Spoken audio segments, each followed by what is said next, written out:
नमस्ते दोस्तों। जन्म कुंडली में कोई जातक अगर जन्म लेता है तो जन्म के कुछ दिनों के बाद में कम सुनता है, बधिर हो जाता है, या कोई जन्मजात बधिर होता है।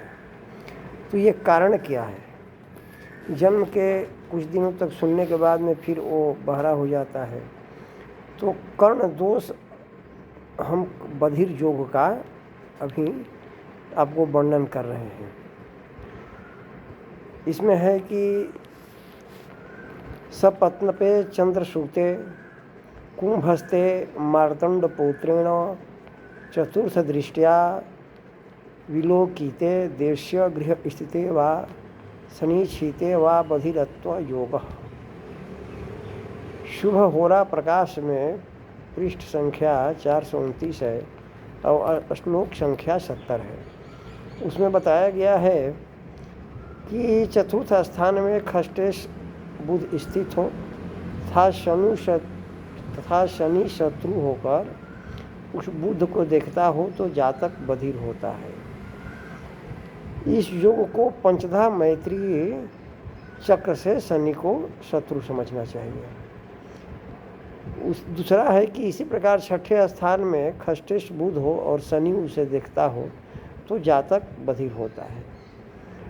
इसका है कि श्लोक है शुभ होरा में प्रकाश संख्या 430 में श्लोक संख्या 71 है कि शशांकजे शत्रुकतेरजन्या भृगोस्तन्ये गगनेधि संस्थे उच्च स्वरेण शृण्वते मनुष्यो दक्षेत्रेण श्रवणेन नूनम।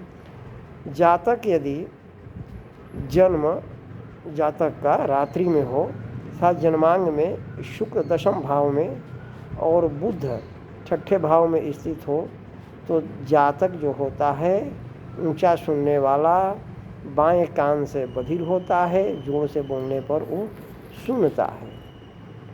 कार कान से केतु युक्ते पाप ग्रह निरीक्षिते स्रोत छेदम भुवे नूनम कर्ण रोगार्तिनांगिज। ये बृहद प्रासर अहोरा में है कि पृष्ठ संख्या 100 श्लोक संख्या 34 है कि कारकांश कुंडली में लग्न में यदि केतु स्थित हो और वह प्रबल पाप ग्रहों की पूर्ण दृष्टि से दृष्ट हो तो जातक को कर्ण रोग होता है और शल्य क्रिया ऑपरेशन की स्थिति भी उत्पन्न हो सकती है। यदि उस केतु को शुभ ग्रह देखते हों तो मिश्रित फल देता है। मंद्र का चंद्रास्त्री श्रोताय धर्मेशो में न युक्तांग न च विचिताश्चेत कर्णप्रणाशांग जनयंति नूनम अस्मरहितास्ते दशनाभिघातम। जातक भण में है कि पृष्ठ संख्या 85 है, श्लोक संख्या 11 है कि जन्मांग में सूर्य, चंद्रमा और शनि तीसरे, पांचवें, 9वें, 11वें भाव से किसी भी भाव में स्थित हो और तीनों ग्रहों पर शुभ ग्रह की दृष्टि न हो तो जातक के कान में रोग हो जाता है और नष्ट हो जाता है।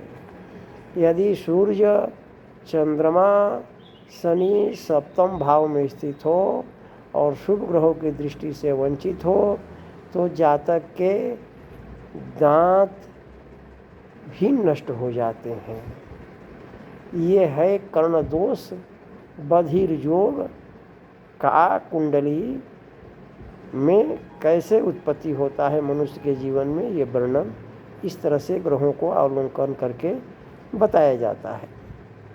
इससे ग्रहों की युक्ति को देख करके कौन ग्रह कैसे हैं उसको उचित ज्योतिषी से अध्ययन करा करके और उसका निवारण कराया जाए तो कर्ण रोगों से छुटकारा प्राप्त हो जाता है।